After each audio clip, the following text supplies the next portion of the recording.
What's up, everybody? Patrick here, back for another episode of Conversation Piece. That's right, it is March 15th.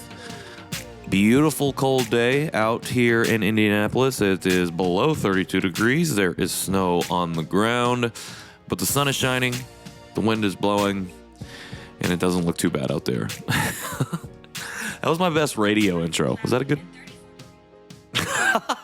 Thanks, Siri. That was my best radio intro impression. Let me know in the comments if you enjoyed that. I don't know who I'm talking to. I'm not talking to anybody. This is one of these episodes where I talk to myself. I got a few things that I want to go over today in this episode, just to share a little bit of what I've been working on, a little bit of what I've been doing at the end or the beginning of March, and what's coming up in April. I'm sorry. It has been a long weekend. I was in Austin. And before I go any further, welcome to all of my new listeners and welcome to all returning listeners. Really appreciate you. Couldn't do the show without you. And it's good to be back. Good to be back every couple weeks. Good to think about all the different ways that I can maybe do this a little bit more often, but haven't done yet. So anyways, the reason I sound so delirious is that I was in Austin, Texas since last Thursday. I just got back in last night about 10 o'clock for South by Southwest. I was out there to help Jerry Wan and Dear Asian Americans and the Always Be Creating teams host some events. One being the Asian Creator House on Friday, which was an all-day event that saw Asian creators from all different industries, of all different mediums come in and host panels, host discussions about what they do, the work that they do, and how we can all potentially do those things, lessons we can learn, things we can take away and implement in our own businesses, in our own content creations, whatever it is, wherever we're approaching the panels from. It was truly, truly incredible to see these different people come in and really share a lot of knowledge in a short period of time. So that was really cool. And then on Sunday, we had a night market event, which I've talked about before, but this one was the biggest of them all. It was an outdoor night market event. We had 16 Asian women-owned businesses join us as vendors for this event. For those of you who might not know, Dear Asian Americans has hosted a few night market events over the last year and a half or so. And doing those events are specifically meant to support our community. And because March is Women's History Month, and on the 8th it was International Women's Day, we wanted to be very intentional about bringing in or having all of our vendors and as many people that we were working with, like our DJ, the events coordinator, the people who are helping us to put on this event, were specifically Asian or Asian American women. And not just East Asian women, but we wanted to be as diverse and representative as possible. And so if you want to go check out Dear Asian Americans on Instagram or the socials. We'll definitely all be posting about it here over the next few days, weeks. You'll see a lot of that content coming out, but it was really fantastic.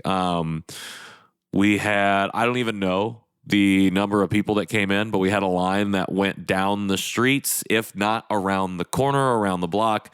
Even before we opened the doors, even before we opened the gates to start letting people in. And personally, I feel like it was a huge success. Obviously, we can always do things to improve upon stuff, make things better. But I mean, for what this was, it was truly, truly incredible to see the community come together, to see people outside of our community come together and help support the people who do what we do and see the different things that we do in our community.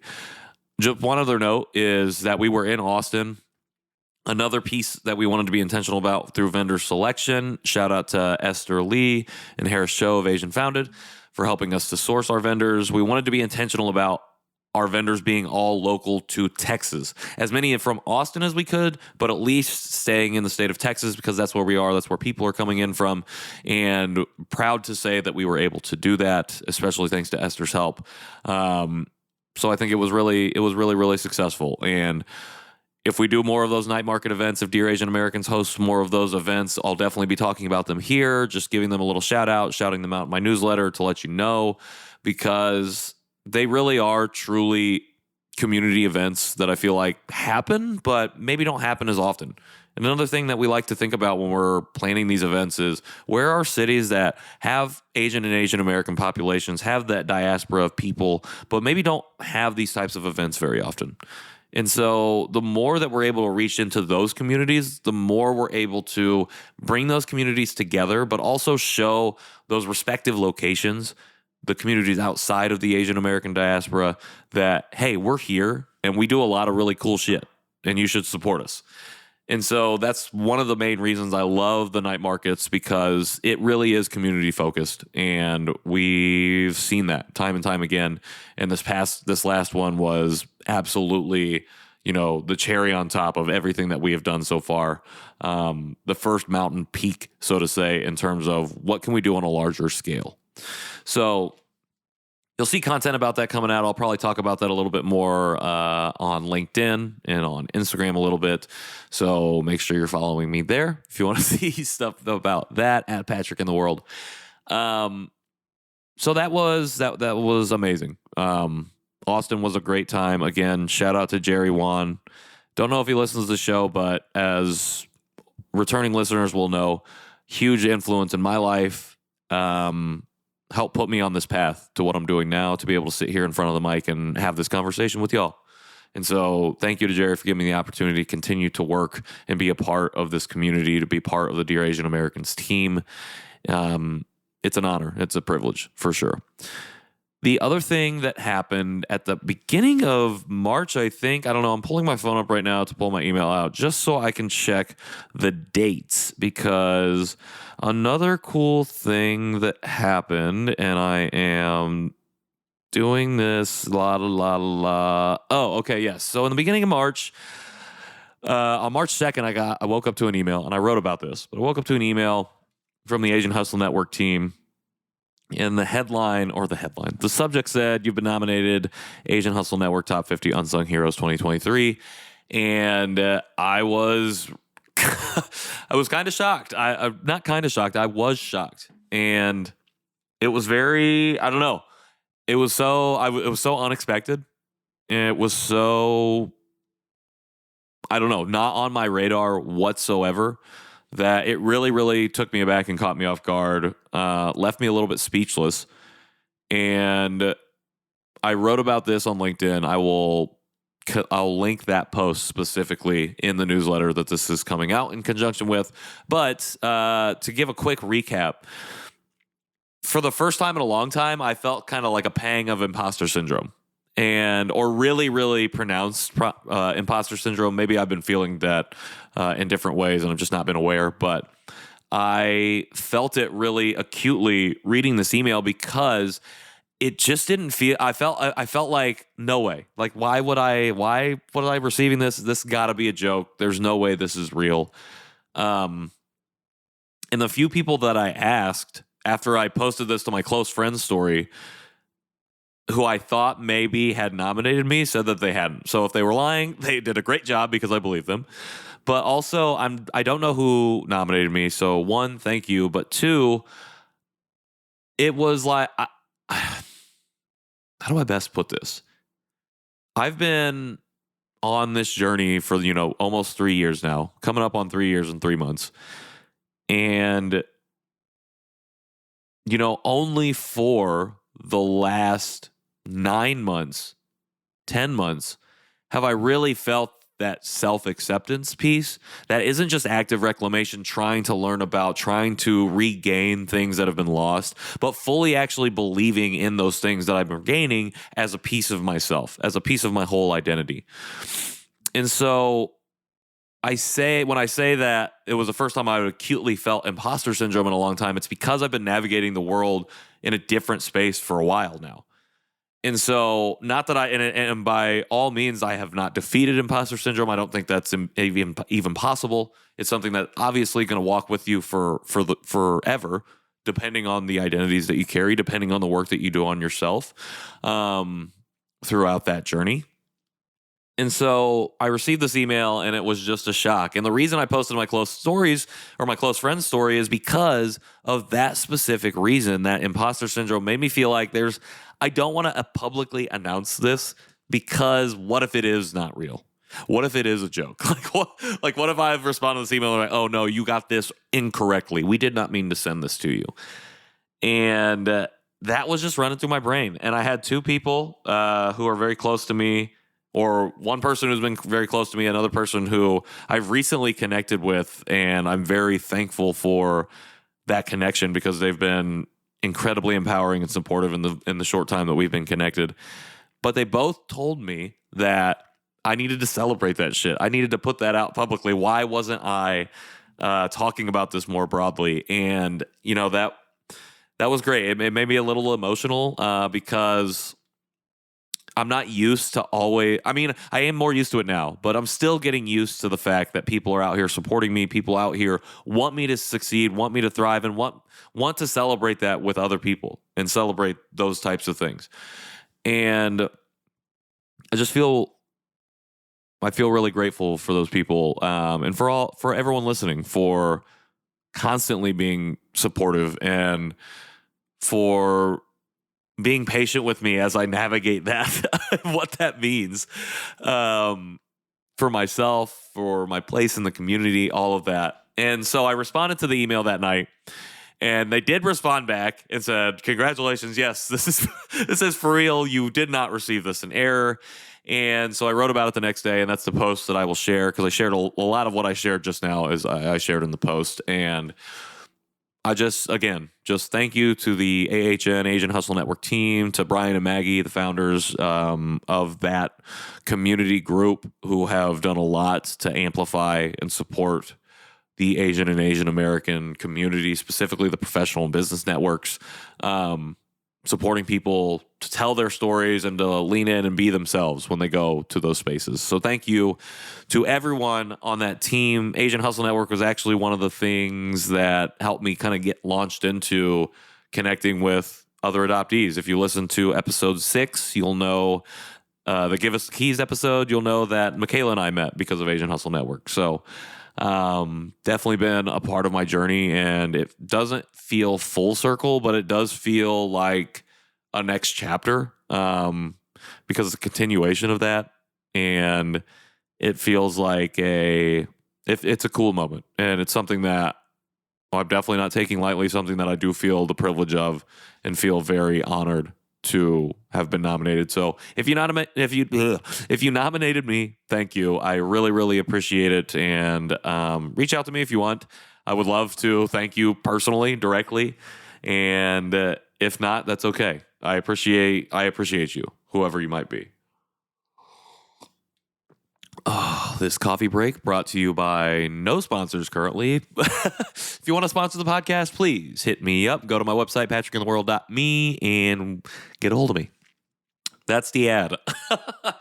All right, so that's what kind of the first 2 weeks of March have been about. It's been a lot of my time has been occupied with these events, and then thinking about, continuing to push forward, continue to work on what I've been working on to sustain myself from a entrepreneurial perspective.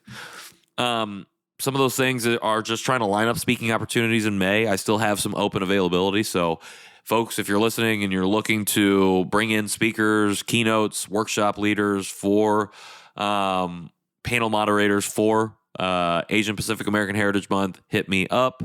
Go to the links in the show notes. Go to my website that I just plugged in that mini ad. Let me know. I would love to work with you and love to have that conversation about what I can bring to your school, organization, your business, whatever it might be. Continuing to build locally, our community of not only Asian Americans, but Asian adoptees, specifically our Asian Adoptees of Indiana group. I am currently waiting on a callback still from the Living Room Theaters located near me to rent out a screen for our community to be able to watch Return to Seoul, which is a movie about a transracial adoptee, I believe, at the very least, a Korean adoptee who returns to Seoul and goes on a reunion journey. And I've heard it's very powerful. I want to do this because I've seen other folks, Jerry being one of them, do certain things like this for the community. And also I feel like it's a good way to not only bring us together, but give us a safe space to watch something like this in community with other people that we know, if not sharing our exact perspectives on the story and the stories being told, at least share in the ideas and the identities of the stories being told on that screen.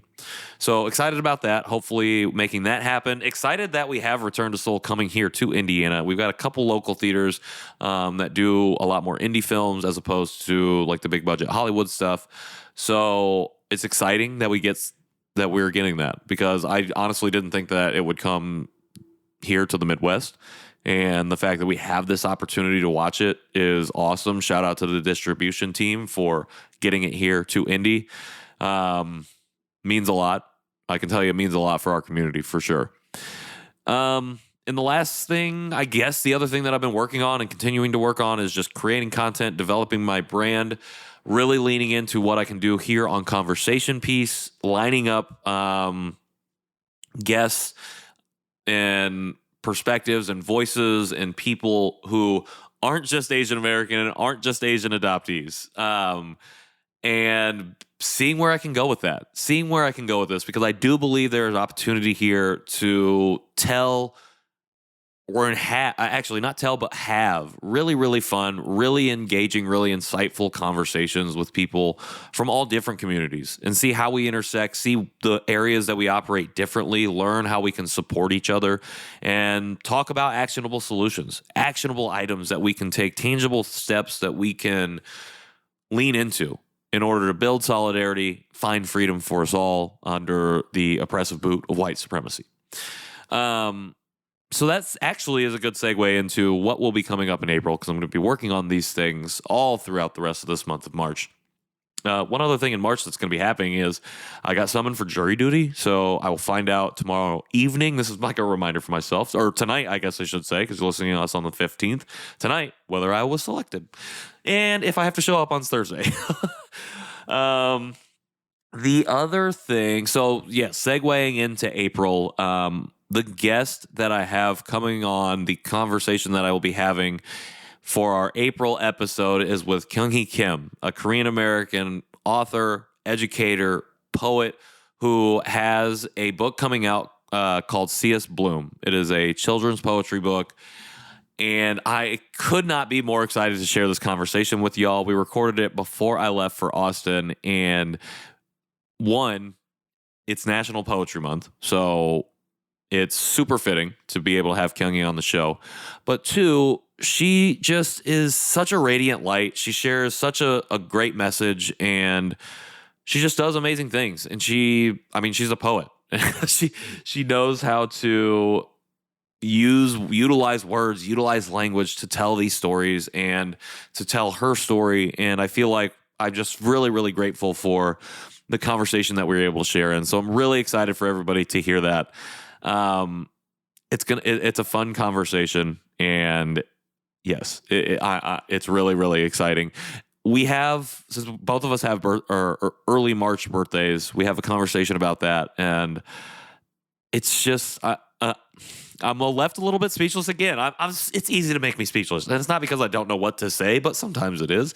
But also, it's just because I can't believe to this day still that for 3 years, people have been willing to lend me their time, lend me their capacity, their energy, and their stories, however much or as little as they want to share with me, in order for me to share with all of you, with the community that has been building and growing here.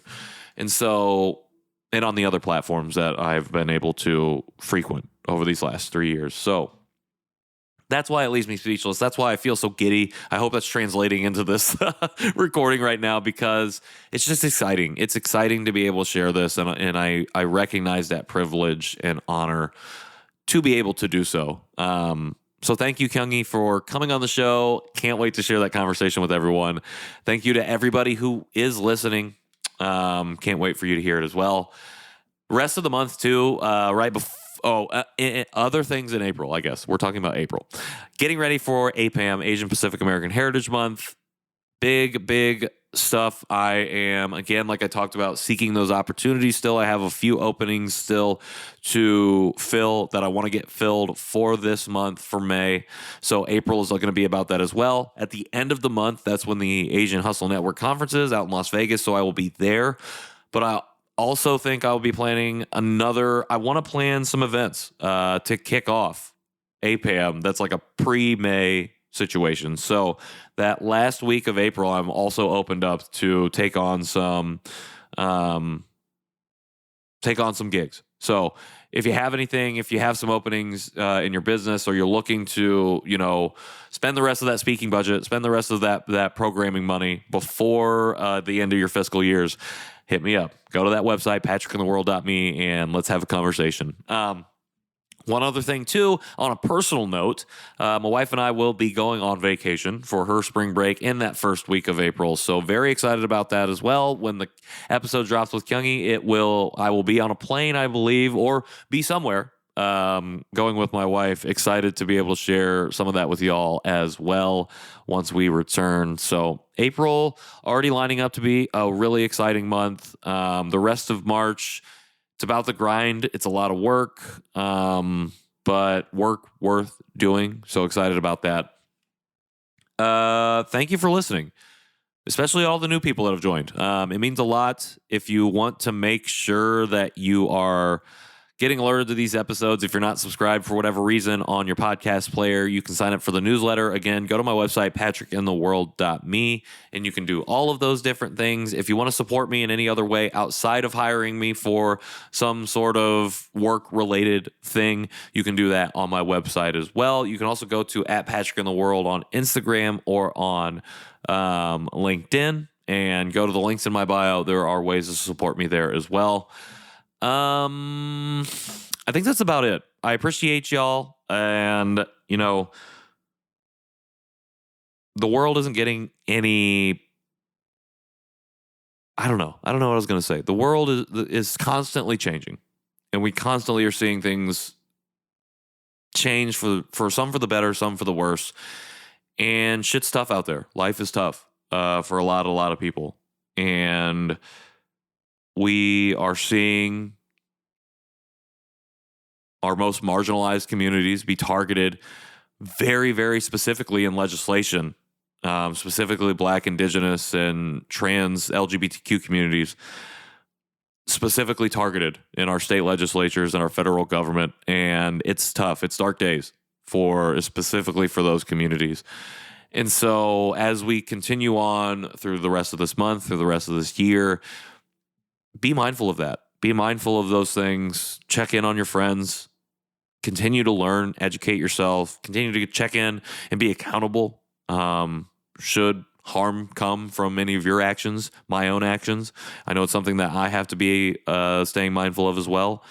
And find ways to support. I'm trying to do the same thing in whatever ways that I can. And it's important that we do that, because we need to stick together. We need to work together, see each other's humanity in order to overcome some of this darkness. So thank you again.